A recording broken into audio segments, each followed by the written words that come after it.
குழந்தையோட அசைவு இந்த 36 வாரம் கழிச்சு குழந்தையோட அசைவு எப்போ குறைவா தெரியுதுன்னு உங்களுக்கு தோணுச்சுனாலும் உடனடியாக வந்து ஹாஸ்பிட்டலில் சேர்ந்துருக்கணும். மூச்சு திணறல் வருது, மூச்சு விட சிரமமா இருக்கு அப்படிங்கிறது ரொம்ப ஒரு கவனிக்க வேண்டிய ஒரு அபாயகரமான ஒரு விஷயம். 6 மாசத்துலேருந்தே தலையிறங்கிடுச்சா மேடம் கேட்டே இருப்பாங்க. ஸோ இதெல்லாம் நீங்க இதை பத்தி ஒரி பண்ணவே வேணாம். இது டாக்டரோட வேலை, அவங்க பார்த்துப்பாங்க, அவங்க உங்களுக்கு சொல்லுவாங்க. 12 வீக்ஸ் ஆஃப்டர் ஒரு ஷார்ப்பு பெயின் வயிற்றுல இருக்கும்.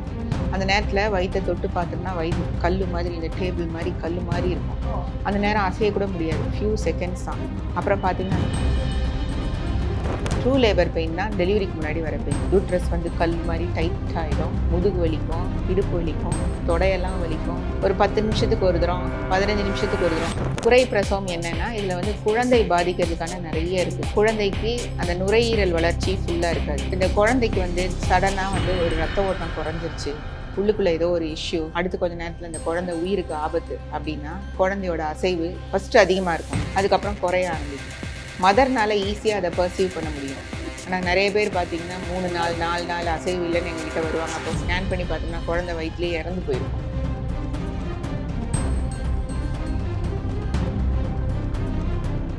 நலமுடன் தமிழகம் நேயர்களுக்கு வணக்கம். ஆங்கர் நந்தினி அரவிந்தன். இன்னைக்கு நம்ம கூட இருப்பது ப்ரொஃபசர் டாக்டர் சாந்தி கே இளங்கோ அவர்கள். அதாவது இன்னைக்கு 3rd ட்ரைமஸ்டர் பத்தி நிறைய பேசி தெரிஞ்சுக்க போறோம். சோ இவங்க யாரு அப்படின்னா சூப்பரிண்டெண்டன்ட் ஆஃப் RSRM ஹாஸ்பிட்டல். வணக்கம் டாக்டர். வணக்கம். இருக்கீங்க? Yeah fine. சோ முதலாவதாக இப்போ இந்த 3rd ட்ரைமஸ்டர்ல பிரெக்னன்சி அப்போ என்ன எக்ஸ்பெக்ட் பண்ணணும்? இந்த 3ஆம் பருவம் கருவுற்ற காலத்தில் 29 வாரத்திலேருந்து 40 வாரம் வரைக்கும் இந்த பீரியட் நம்ம 3rd ட்ரைமஸ்டர் அல்லது 3ஆம் பருவம்னு சொல்லுவோம். இது வந்து ரொம்ப ரொம்ப முக்கியமான நேரம். ஏன்னா பை த எண்ட் ஆஃப் இந்த 3ஆவது பருவம் முடிகிற நிலைமையில அம்மாவுக்கு டெலிவரி ஆக போகுது. அம்மாவும் குழந்தையும் பிரசவம் பண்ற அந்த ஒரு அற்புதமான தருணம். இது ரொம்ப பாதுகாப்பான முறையில பாத்துக்க வேண்டியது ரொம்ப ரொம்ப முக்கியம். இப்ப என்னென்னலாம் நடக்கும் இந்த டைம்ல? அம்மாவுக்கு என்ன நடக்கும், குழந்தைக்கு என்ன நடக்கும்? அம்மாவுக்கு பாத்தீங்கன்னா வெயிட் கெயின் இன்க்ரீஸ் ஆகும், அதாவது அவங்களோட உடல் எடை அதிகரிக்கும். வாரத்துக்கு மினிமம் ஒரு 1/2 கிலோ வீதம் உடல் எடை அதிகரிக்கும். ஒரு மாசத்துக்கு 2 கிலோ. இது வந்து குறைவா இருந்தாலும் இதை குழந்தை வளர்ச்சியில கோளாறு இருக்குன்னு நம்ம யூகிக்கணும். அதிகமா இருந்தாலும் வேற சில மெடிக்கல் ப்ராப்ளம்ஸ் இருக்கு, பிபி அந்த மாதிரியான பேஷண்ட்ஸ்க்கு உடல் எடை அதிகமா இருக்கக்கூடும். ஸோ அதுவும் we have to keep in mind. Apart from that இந்த பருவத்துல பாத்தீங்கன்னா அம்மாவுக்கு வந்து வயிறு நல்லா பெருசா அழகா வந்துட்டே இருக்கும். அப்புறம் அவங்களுக்கு கொஞ்சம் சாப்பிட்டாலே கொஞ்சம் மூச்சு வாங்குற மாதிரி இருக்கும், கொஞ்சம் முதுகு வலி அது மாதிரியான ப்ராப்ளம்லாம் இருக்கும், கால் வலிக்குதுன்னு எல்லா மதரும் சொல்லுவாங்க. இது உடல் ரீதியான கோளாறுகள், உடல் ரீதியான சின்ன சின்ன தொந்தரவுகள். அது தவிர்த்து மனசு எல்லா அம்மாவுக்கும் டெலிவரினா ஒரு பயம் இருக்கும். எப்போ பெயின் வரும், எவ்வளோ நேரம் வலிக்கும், எப்போ குழந்தை வரும். ஸோ எல்லாத்துக்குமே எக்ஸாம்பிள் ஃபர்ஸ்ட் டெலிவரி வந்து எல்லாத்துக்குமே ஒரு new experience. And most of the mothers வந்து ரொம்ப ஆன்ஷியஸாக இருப்பாங்க. ஸோ அவங்களுக்கு ஓரளவு மன அழுத்தமும் இருக்கும், ஒரு பயம் இருக்கும் டெலிவரியை பற்றி. இதெல்லாம் வந்து அம்மாவுக்கு ஏற்படுற சேஞ்சஸ். வேற குழந்தைக்கு பார்த்தீங்கன்னா குழந்தை இப்போ நல்லா உள்ள குதிச்சு குதிச்சு விளையாட ஆரம்பிக்கும். அம்மாவுக்கும் குழந்தைக்கும் அழகான பாண்டிங் இந்த டைம்லேருந்தே ஆரம்பிக்கும். அந்த குழந்தையோட அசைவை வந்து அம்மா வந்து அழகா உணர முடியும். ஸோ இப்போ குழந்தைக்கு வந்து 3rd ட்ரைமஸ்டர்ல நல்லா வெயிட் இன்க்ரீஸ் ஆகிடும், கை கால் உதைக்கிறது, அந்த அம்மாவுக்கு தெரியும் இந்த சைடு கை இருக்கு, கால் இருக்கு, இந்த சைடு கை இடிக்குது அப்படின்னு அழகா வந்து சொல்லுவாங்க. ஸோ இது வந்து முதல்ல அம்மா வந்து அந்த குழந்தைய உணர்ற ஒரு அருமையான தருணம். என்னென்ன சைன்ஸ்லாம் இருக்கும்? இப்போ லேபர் பெயின் வரப்போகுது இல்லை நியர் ஆக போகுது 3rd ட்ரைமஸ்டர்ல அப்படிங்கும் போது என்னென்ன சைன்ஸ், வார்னிங்ஸ் அண்ட் சைன்ஸ்லாம் இருக்கும்? ஃபர்ஸ்ட் வந்து ரொம்ப சிம்பிளா சொல்றதுன்னா 3 அறிகுறியை எல்லா மதர்ஸும் வந்து ஞாபகம் வச்சுக்கணும். அதாவது கருவுற்று இருக்க எல்லா பிரெக்னன்ட் மதர்ஸ்க்கும் ஒரு 36 வாரம் 37 வாரம் ஆன பிறகு நாங்கள் ரெகுலரா சொல்றது 3 விஷயம்: வலி, குழந்தை அசைவு, நீர் மாதிரி கசியிறது. இந்த 3 விஷயம் சொல்லுவோம். வலி எடுத்தா யாருமே இதை வெயிட் பண்ண மாட்டாங்க, உடனடியாக அடிச்சு பிடிச்சி வந்துருவாங்க. அதுக்கு பெருசா நம்ம அலாம் பண்ண தேவையில்லை. பிரசவ வலின்றது கொஞ்சம் யூனிக்கானது. இடுப்புலேருந்து ஆரம்பிச்சு வயிற்றுலேருந்து ஆரம்பிச்சு இடுப்பு, கால், தொடை, கால் முழுக்க வலி வரும். அந்த வலி வந்து ஃபியூ செகண்ட்ஸ் இருக்கும், அதுக்கப்புறம் சரியாயிடும். நேரமாக நேரமாக அந்த செகண்ட்ஸ் டியூரேஷன் ஆஃப் பெயின், அதாவது அந்த பெயின் அதிகமாயிட்டே போகும், அதனோட இடைவெளி குறைஞ்சிட்டே போகும்.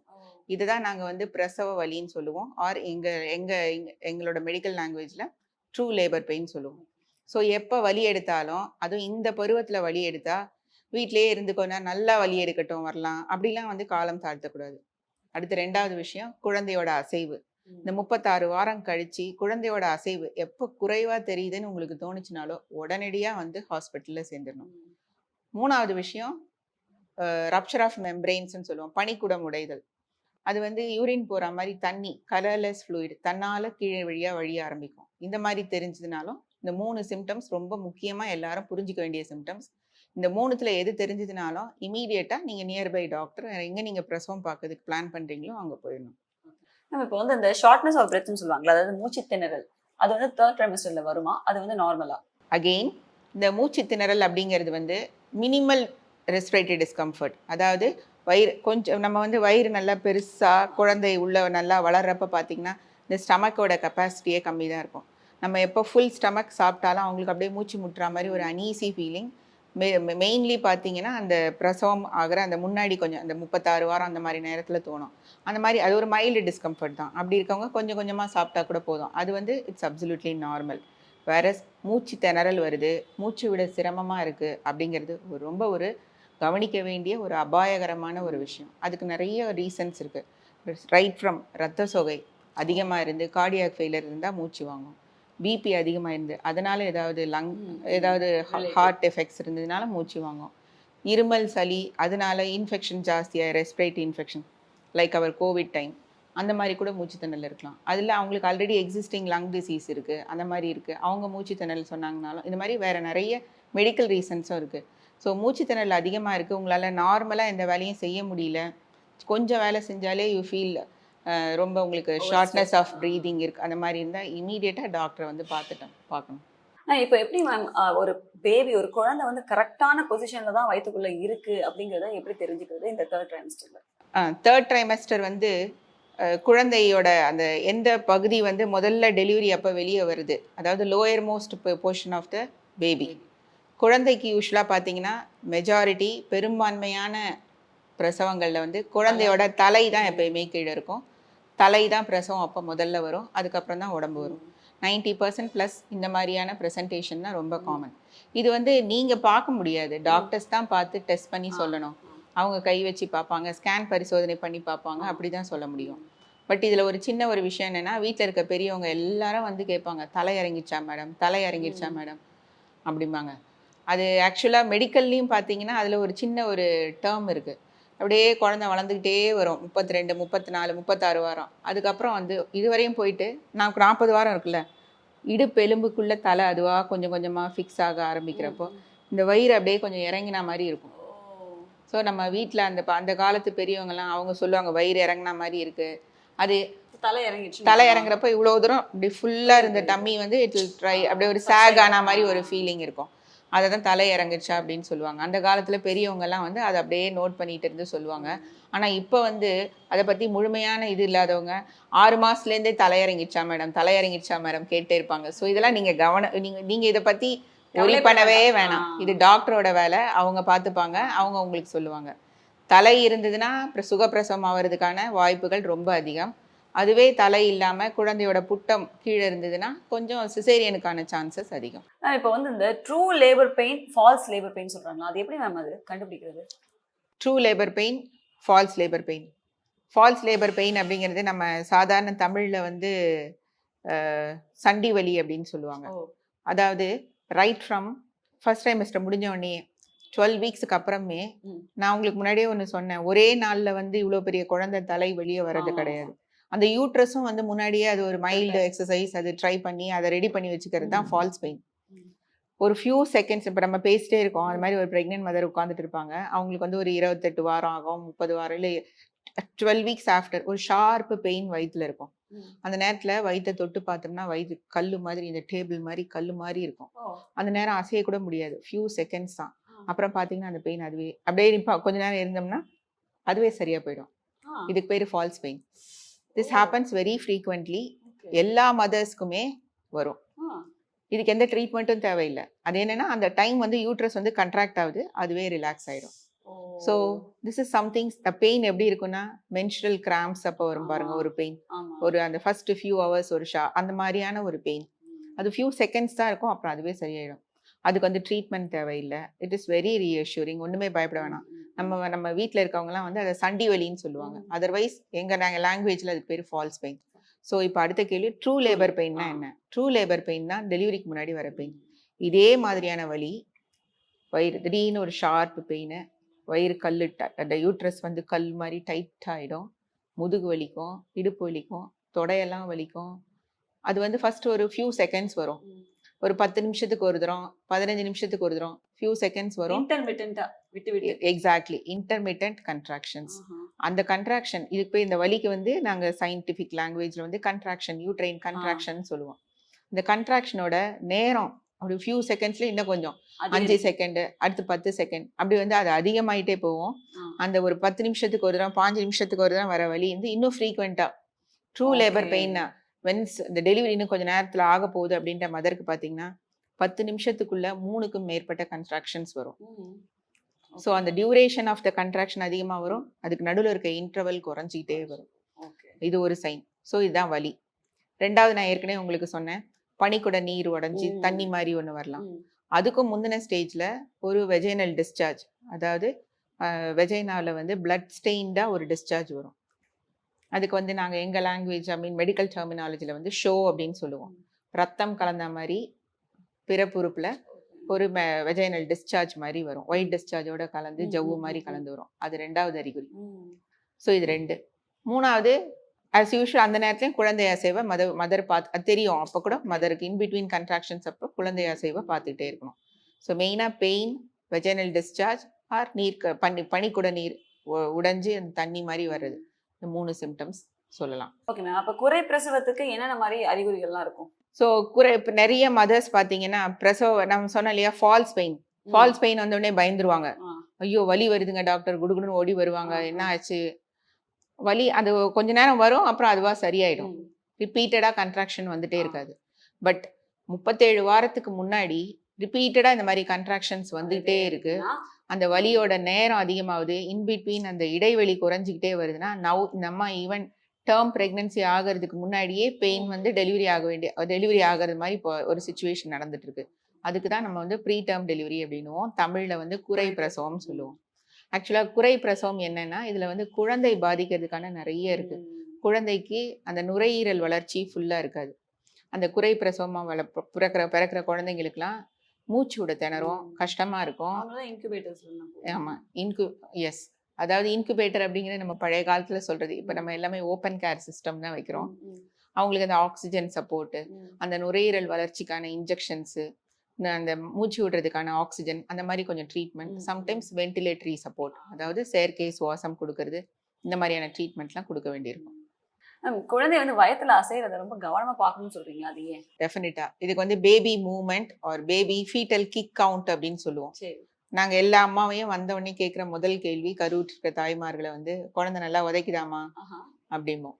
அது என்ன உதைக்குதானா, குழந்தை உதைக்கல, இந்த குழந்தையோட அந்த கிராஸ் மூவ்மெண்ட்ஸ் வந்து இப்படி ஒரு மாதிரி அந்த மதருக்கு வந்து கான்ஸ்டன்டா வயிற்றுல ஃபீல் ஆயிட்டே இருக்கும்.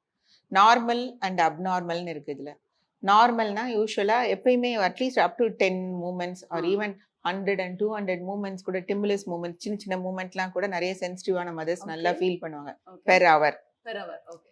ஆனா why it is important, அது வந்து one of the main indicator குழந்தை வயிற்றுல நல்லா இருக்கு அப்படின்றத தெரிஞ்சுக்கிறதுக்கு வந்து குழந்தையோட மூவ்மெண்ட் வந்து கவனமா பார்க்கணும். இப்போ இந்த குழந்தைக்கு வந்து சடனா வந்து ஒரு ரத்த ஓட்டம் குறைஞ்சிருச்சு, உள்ளுக்குள்ள ஏதோ ஒரு இஷ்யூ, அடுத்து கொஞ்ச நேரத்துல இந்த குழந்தை உயிருக்கு ஆபத்து அப்படின்னா குழந்தையோட அசைவு ஃபர்ஸ்ட் அதிகமா இருக்கும், அதுக்கப்புறம் குறைய ஆரம்பிக்கும். மதர்னால ஈஸியா அதை பர்சீவ் பண்ண முடியும். நீங்க வந்து குழந்தையோட அசைவு குறைவா இருக்கு, அதாவது மினிமம் வந்து அட்லீஸ்ட் ஒரு மூமெண்ட் பெர் ஹவராச்சும் இருக்கும். ஒரு 2-3 ஹவர்ஸ் உங்களுக்கு மூவ்மெண்ட் சரியா தெரியல அப்படின்ற பட்சத்துல நல்லா ஒரு டம்ளர் தண்ணியோ இல்ல ஒரு ஜூஸோ குடிச்சிட்டு படுத்திருக்கிற நேரத்துல தான் குழந்தையோட அசைவு நல்லா தெரியும். ஒரு லெஃப்ட் சைடு ஒரு கழிச்சு படுத்து குழந்தை அசைவு தெரியுதான்னு ஒரு 1 மணி நேரம் பார்க்கணும். நல்லா அசைவு தெரிஞ்சிருச்சுன்னா nothing much to worry, but still குறைவா இருக்கிறதால நீங்க டாக்டர் வந்து பார்க்கணும்.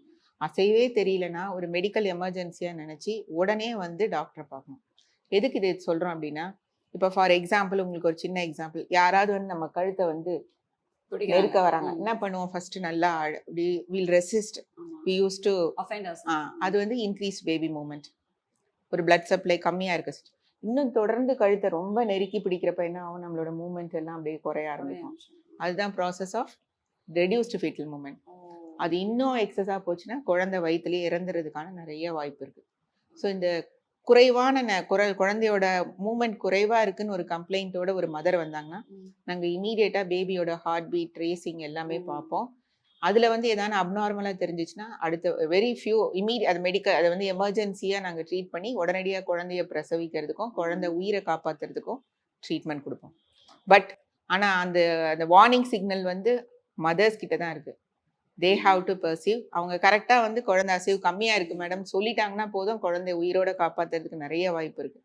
ஆனா நிறைய பேர் பாத்தீங்கன்னா 3 நாள் 4 நாள் அசைவு இல்லைன்னு எங்க கிட்ட வருவாங்க. அப்போ ஸ்கேன் பண்ணி பார்த்தோம்னா குழந்தை வயிற்றுலயே இறந்து போயிருக்கும்.